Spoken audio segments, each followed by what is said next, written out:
Yes, chapter 1. Chapter 1।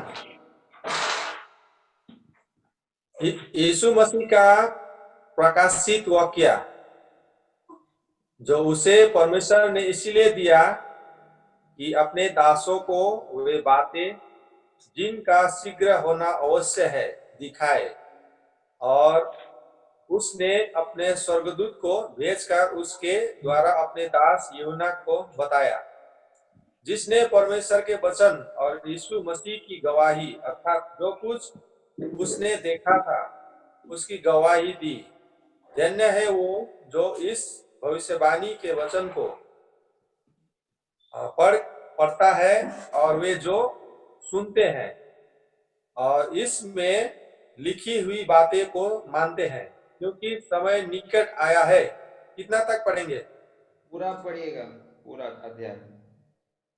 यूहन्ना की ओर से एशिया की 7 कलीसिया के नाम, उसकी ओर से जो है और जो था और जो आने वाला है, और उन 7 आत्माओं की ओर से जो उसके सिंहासन के सामने है, और यीशु मसीह की ओर से जो विश्वास योग्य साक्षी और मरे हुओं में से जी उठने वालों में पहलौठा और पृथ्वी के राजाओं का हाकिम है। तुम्हें अनुग्रह और शांति मिलती रहे, जो हमसे प्रेम रखता है और जिसने अपने लहू के द्वारा हमें पापों से छुड़ाया है और हमें एक राज्य और अपने पिता परमेश्वर के लिए याजक भी बना दिया। उसी की महिमा और पराक्रम युगन युग रहे, आमीन। देखो, वह बादलों के साथ आने वाला है और हर एक आंख उससे देखेंगी, वरना जिन्होंने उसे भेदा था वे भी उससे देखेंगे, और पृथ्वी के सारे कुल उसके कारण छाती पीटेंगे। हाँ, आमीन। प्रभु परमेश्वर वह जो है और जो था और जो आने वाला है, जो सर्वशक्तिमान है, वह कहता है कि मैं ही अल्फा और ओमेगा हूँ। मैं यूहन्ना जो तुम्हारे भाई और यीशु के क्लेश और राज्य और धीरज में तुम्हारे सहभागी हूँ, परमेश्वर के वचन और यीशु की गवाही के कारण पतमुस नाम टापू में था कि मैं प्रभु के दिन आत्मा में आ गया और अपने पीछे तुरही का सा बड़ा शब्द यह कहते सुना कि जो कुछ तू देखता है उसे पुस्तक में लिखकर 7 कलीसियाओं के पास भेज दे, अर्थात इफिसुस और इमुर्ना और पिरगमुन और थुआतीरा और सरदीस और फिलाडेल्फिया और लौदीकिया में। और मैंने उसे जो मुझसे बोल रहा था देखने के लिए अपना मुंह फेरा, और पीछे घूमकर मैंने सोने की 7 दीवटें देखी, और उन दीवटें के बीच में मनुष्य के पुत्र सरीखा एक पुरुष को देखा, जो पांव तक का वस्त्र पहने और छाती पर सुनहला पट्टू बांधे हुए था। उसके सिर और बाल सफेद ऊन वर्ण पाले के से उज्ज्वल थे, और उसकी आंखें आग की ज्वाला की नाई थी, और उसके पांव उत्तम पीतल के समान थे, जो मानो भट्टी में तपाए गए हो, और उसका शब्द बहुत जल के शब्द की नाई था, और वह अपने दाहिने हाथ में 7 तारे लिए हुए था, और उसके मुख से चोखी दो धारी तलवार निकली थी, और उसका मुंह ऐसा प्रज्वलित था जैसा सूर्य कड़ी धूप से समय चमकता है। जब मैंने उसे देखा तो उसके पैरों पर मुर्दा सा गिर पड़ा, और उसने मुझ पर अपना दाहिना हाथ रखकर यह कहा कि मत डर, मैं प्रथम और अंतिम और जीवता हूँ। मैं मर गया था और अब देख मैं युगन युग जीवता हूँ, और मृत्यु और अधोलोक की कुंजियां मेरे ही पास है। इसलिए जो बातें तूने देखी है और जो बातें हो रही है और जो इसके बाद होने वाली है, उन सब को लिख ले, अर्थात उन 7 तारों का भेद जिन्हें तूने मेरे दाहिने हाथ में देखा था, और उन 7 सोने के दियोटे का भेद, वे 7 तारे 7 कलीसिया के दूत है, और वे 7 दिवट 7 कलीसिया है। Okay, thank you hello. Brother Prabhudan. आपको सुनाई दे रहा है ना? हाँ, सुनाई दे रहा है। ओके, तो ये प्रकाशित वाक्य जो है, ये बहुत ही इंटरेस्टिंग किताब है, खासकर कि आज के दिनों में जो भी घटनाएं दुनिया भर में हो रहा है, तो इसको समझना बहुत ही जरूरी है, क्योंकि परमेश्वर चाहता है कि हम लोग भविष्य में क्या होगा ये जानना चाहिए। इसलिए ये जो प्रकाशित वाक्य का किताब जो है आज हमको मिला है। तो पहला वचन जो है कह रहा है कि अभी मेरे पास इंग्लिश बाइबल है, लेकिन जब भी मैं बोलूंगा तो आपको हिंदी में ये वचन पढ़ना है। और पहला वचन कह रहा है कि this is a revelation from Jesus Christ. Hindi में क्या लिखा है वहां पर? यीशु मसीह का प्रकाशित वाक्य। ओके, यीशु मसीह का प्रकाशित वाक्य। तो there is something being revealed about Jesus Christ, मतलब प्रभु यीशु मसीह के बारे में कुछ प्रकाश हो रहा है, और क्या प्रकाश हो रहा है वो हम जानना चाहिए।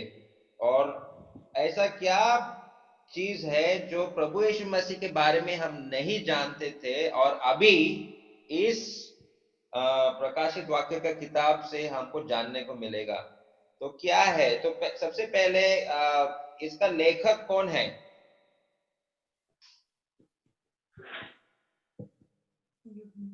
यूहन्ना।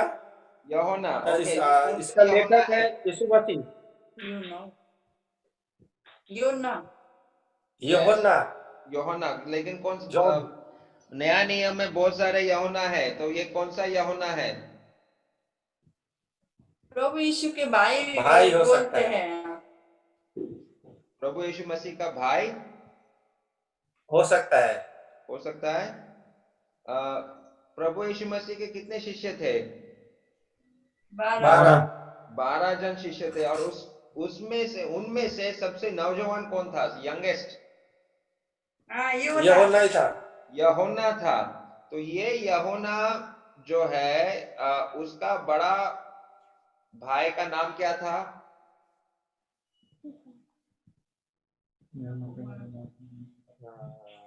यूहन्ना का दादा, बड़ा भाई यूहन्ना का दादा Yakub. Okay, James and Yakub. John. अच्छा।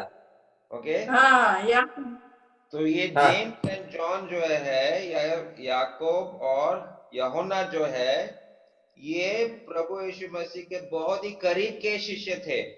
और तीसरा वाला करीब का शिष्य कौन सा था?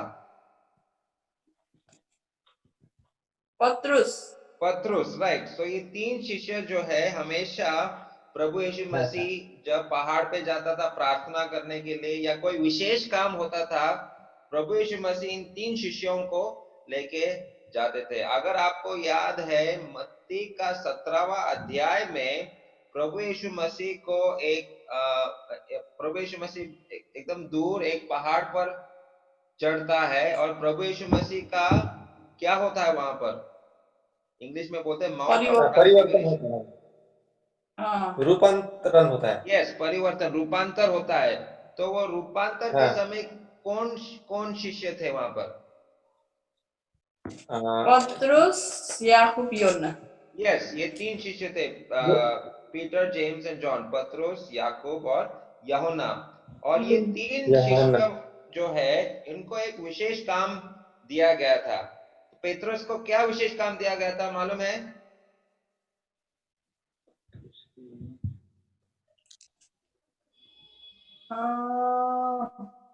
टेंट बनाने के लिए। सबसे पहला सुसमाचार का संदेश किसने दिया पंतीकोस का दिन को? पतरुस ने दिया। हाँ, पतरस को। मतलब ये 16वां अध्याय में, मत्ती का 16वां अध्याय में हम लोग देख सकते हैं कि पतरस को चाबी दिया गया था सुसमाचार का पहला संदेश देने के लिए। उसके हाथों में चाबी है करके प्रभु यीशु मसीह ने बोला। फिर याकूब जो है ये पहला क्या बोलते हैं, प्रभु यीशु मसीह के नाम के लिए उसको मरना पड़ा है। द फर्स्ट मार्टर, मार्टर को क्या बोलते हैं, मतलब प्रभु यीशु मसीह के नाम शहीद हुए। ओके, तो ये याकूब का पहला याकूब जो था पहला मार्टर था, शिष्यों में से सबसे पहला। और जॉन जो है तीसरा जो है मुख्य शिष्य जो था, ये प्रभु यीशु मसीह का मतलब जो इसको क्या बोलेगा, एकदम करीब का शिष्य था। प्रभु यीशु मसीह उससे बहुत प्रेम करता था, ऐसा लिखा है। तो उसका काम था बाइबल का आखिरी किताब को लिखना है। ओके, तो इसको जीवित रखा क्योंकि ताकि बाइबल का जो आखिरी किताब है वो लिखेगा। तो क्या विशेष बात है इस प्रकाशित वाक्य में जो विशेष है? What is so interesting about this? Okay, तो पहला ही वचन में हम लोग कह रहा है कि it is a revelation from Jesus Christ, मतलब प्रभु यीशु मसीह का एक प्रकाश है। ओके, तो रेवलेशन का मतलब क्या है? इंग्लिश में रेवलेशन जब हम सुनते हैं तो इसका मतलब हमको ठीक से समझ में नहीं आ रहा है, लेकिन हिंदी में साफ है, प्रकाश करना। ओके, रिवील करना। Yes, revealing, right. जो छिपा हुआ चीज है उसको सामने लेकर आना, उसको प्रकाश करना। तो ऐसा क्या बात है प्रभु यीशु मसीह के बारे में जो अभी प्रकाश करना चाहिए? तो वो इस प्रकाशित वाक्य में हम लोग देख सकते हैं कि what is very important, what do we need to know about Jesus Christ. प्रभु यीशु मसीह के बारे में हमको ऐसा क्या जानना चाहिए जो छिपा हुआ था और अभी प्रकाश हो रहा है? तो मार्क का 13 का 32 थोड़ा सा आप पढ़ो। Mark 13:32, mark 13:32। Mark 13:32। Yes, Viren, हाँ। कोई दिस पार ले मती मार्कुस 13 का 32। मरकुस 13 को 32। हाँ, मत्ती नहीं, मार्कुस। मार्कुस। हाँ हाँ, मरकुस। उस दिन या उस घड़ी के विषय में कोई नहीं जानता, ना स्वर्ग के दूत और ना पुत्र, परंतु केवल पिता। अच्छा, तो यहाँ पे लिखा है कि भविष्य की घटना, भविष्य में क्या होने वाला है, प्रभु यीशु मसीह वापस कब आएगा, ये कोई नहीं जानता, सिर्फ पिता जानता है।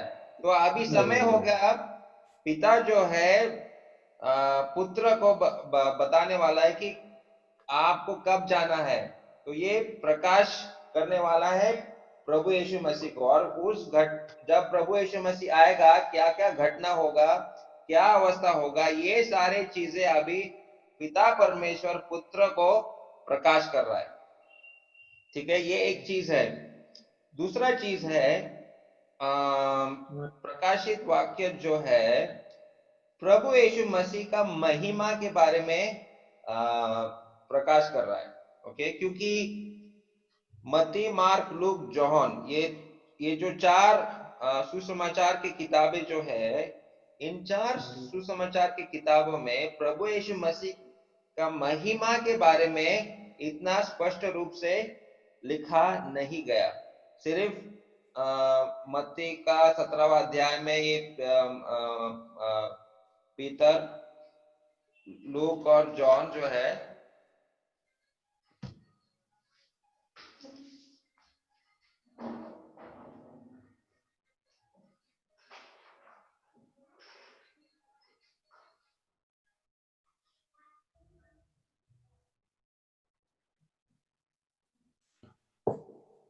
Hello, Ay, ay. सुनाई दे रहा है? हाँ अच्छा, हाँ हाँ जी सुनाई दे बोलो। रहा है मुझे। ये मेरा इंटरनेट का समस्या है, इसलिए वो क्लियर नहीं हो रहा है। अम, अच्छा,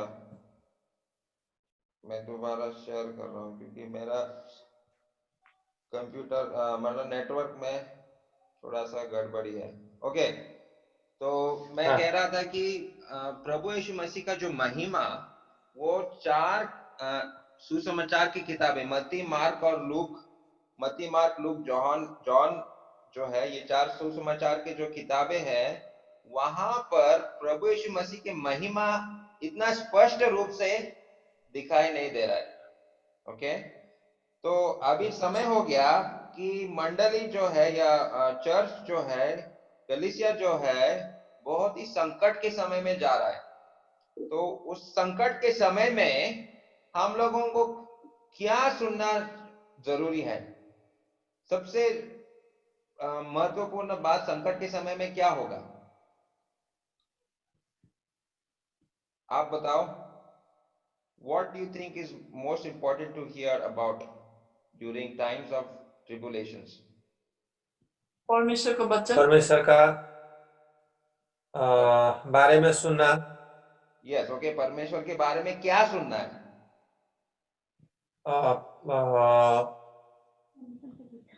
जो वो हमें अभी वो लेने के लिए आने वाला है। हाँ, तो भविष्य के बारे में जानना बहुत ही जरूरी के है। बारे में। तो ये एक प्रकार का हमको एक आशा मिलना जरूरी है, होप। तो भविष्य अगर अच्छा है तो भविष्य में क्या होगा ये हम जान लेंगे। हमारे हृदय में जब हमको भविष्य में क्या होगा ये संतुष्ट देता है, it gives us comfort.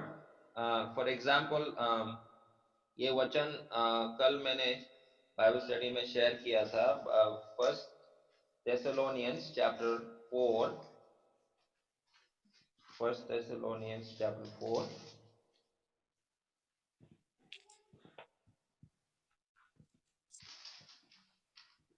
First Thessalonians chapter 4 Yeah, 4 verse 18. verse 4 verse 18।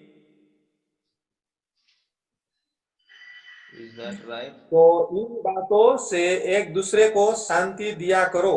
हाँ, इन बातों में, कौन से बातों में? अगर आप वो अध्याय को ध्यान से पढ़ेंगे तो ये प्रभु यीशु मसीह का वापस आने के बारे में लिखा गया।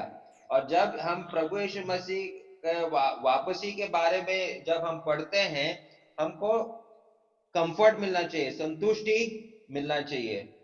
तो ये ऐसा समय है जब संकट का समय है, तो प्रभु यीशु मसीह का वापस आने के बारे में हम लोगों को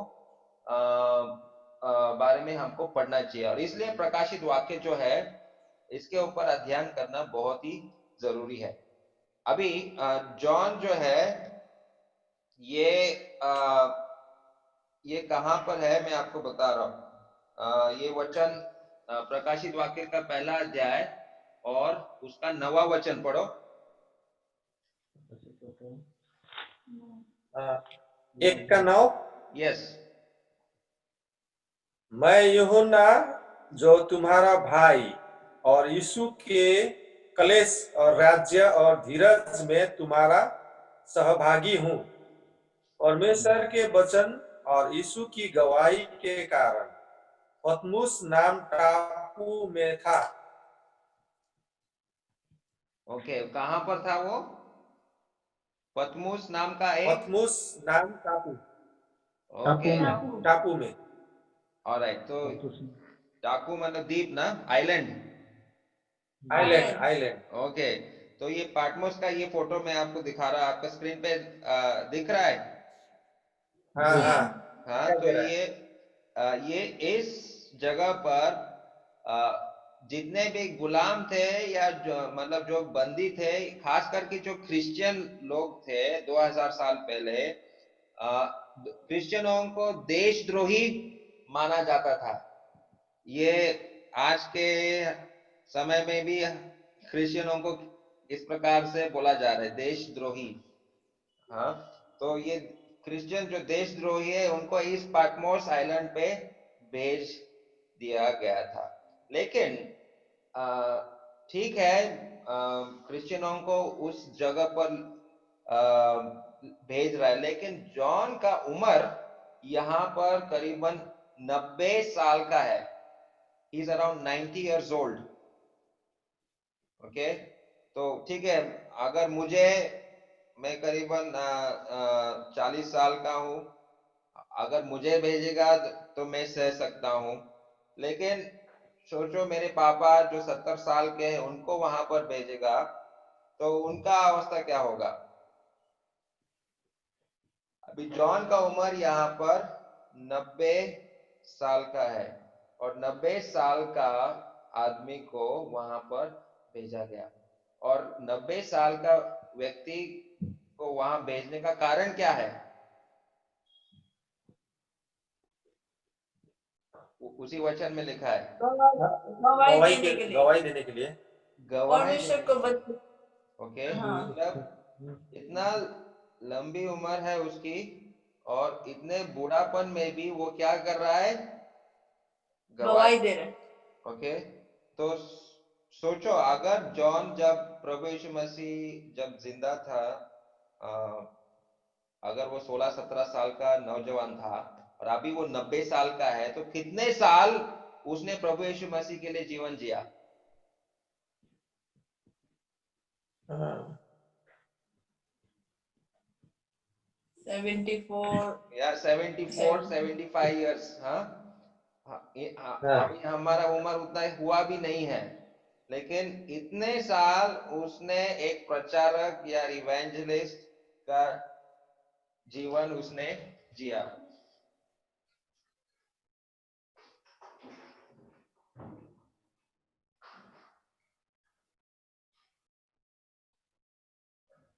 नेटवर्क गया भीतर बसा हेलो। हेलो, सुनाई दे रहा है? नेट जी, का हाँ सुनाई दे रहा है। ओके, तो ये 90 साल का उम्र के टाइम पे उसको वहां पर भेज दिया गया था, इस द्वीप पर, इस आइलैंड के ऊपर। ओके, लेकिन ये 7 मंडलियों का नाम हमको मिला है। ये 11वां वचन में उन 7 मंडलियों का नाम यहाँ पे लिखा है। और इन मंडलियों को दूसरा तीसरा अध्याय में हम लोग करीब एकदम करीबी से हम लोग देखेंगे। जब उन अध्यायों को जब हम पढ़ेंगे, उन मंडलियों के बारे में हम लोग उनका समस्या क्या था, ये सारी चीजें हम लोग देखेंगे। ओके, तो 19वां वचन, verse 19, please read again that. इसीलिए जो बातें तूने देखी है और जो बातें हो रही है और जो इसके बाद होने वाली है, उन सब को लिख ले।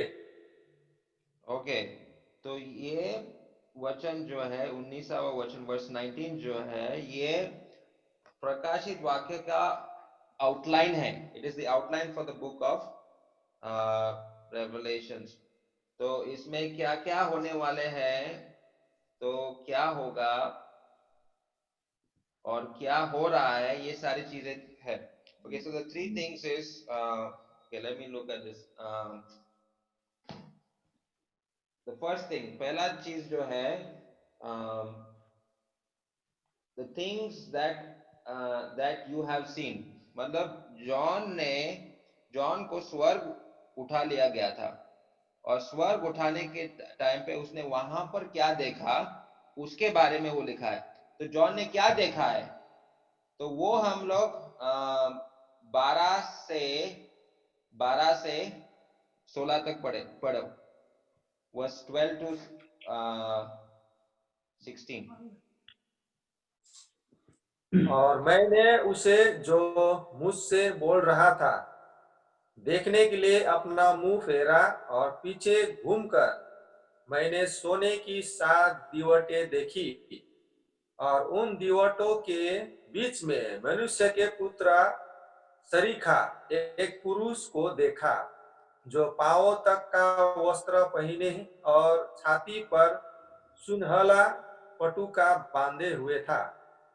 उसके सिर और बाल सफेद ऊन वरना पाले केश से उज्जवल थे और उसकी आंखें आग की ज्वाला की नाई थी और उसकी पांव उत्तम पीतल के समान थे जो मानो भट्टी में तपाए गए हो और उसका शब्द बहुत जल के शब्द की नाई था और वह अपने दाहिने हाथ में 7 तारे लिए हुए था और उसके मुख से चोखी 2 धारी तलवार निकलती थी और उसका मुंह ऐसा प्रज्वलित था जैसा सूर्य कड़ी धूप के समय चमकता है। ओके, तो क्या देखा उसने? प्रभु यीशु मसीह को देखा, और ये प्रभु यीशु मसीह का महिमान्वित रूप, okay, the glorious Jesus Christ. अभी ये जॉन जो है, मैंने बोला था ये जॉन जो है सबसे नौजवान शिष्य था, और वो शिष्य हमेशा प्रभु यीशु मसीह का एकदम करीबी शिष्य था। जब अगर आपको याद है कि जब प्रभु यीशु मसीह रोटी तोड़कर और प्याला लेकर उसने दिया, तो सबसे पास में कौन बैठे थे प्रभु यीशु मसीह के? जॉन ही था। जॉन था। और जॉन कैसा बैठा हुआ था, आपको याद है क्या? प्रभु के छाती में ऐसे करके। हाँ, मैंने राइट। ऐसा उसका छाती मतलब उसका लीन करके प्रभु यीशु मसीह के छाती के टेका ऊपर लेकर। इतना करीबी रिश्ता था। और ये जॉन जो प्रभु यीशु मसीह का इतना करीब था, अभी स्वर्ग में जब उसने प्रभु यीशु मसीह को देखा, उसको क्या हुआ? वो तो मूर्छित हो गया। मूर्छित हो गया। हाँ, मतलब 17 वचन में when I saw him I fell at his feet as dead, मतलब एक मरा हुआ इंसान के तरह वो बन गया। तो जॉन ने क्या देखा यहाँ पर? What is he looking at? वो प्रभु को देखा। यस, महिमा क्या? हाँ, तो प्रभु यीशु मसीह का उनका महिमा प्रभु यीशु मसीह का महिमा का एक झलक उसको मिला, और वो क्या हुआ? प्रभु यीशु मसीह के सामने एक गिर मरा पड़ा। हुआ जैसा वो गिर गया। तो यही आज हम लोगों को जानना जरूरी है कि प्रभु यीशु मसीह अभी क्रूस पर नहीं है। सब लोग फोटो लगाते हैं, जी। क्रूस का फोटो लगाते हैं, सोचते हैं कि प्रभु यीशु मसीह अभी भी क्रूस पर है। प्रभु यीशु मसीह क्रूस पर नहीं है, सूली पर नहीं है। प्रभु यीशु मसीह पिता परमेश्वर के दाहिने ओर बैठे हैं। और प्रभु यीशु मसीह का रूप क्या है, यहाँ पर हम लोग 12 से 16 तक आपने पढ़ा कि प्रभु यीशु मसीह का जो महिमा है वो इतना बड़ा है, इतना महान है कि हम उसके सामने खड़े ही नहीं हो सकते हैं। ठीक है, लेकिन उसमें महिमान्वित रूप में भी उसने जॉन को क्या किया?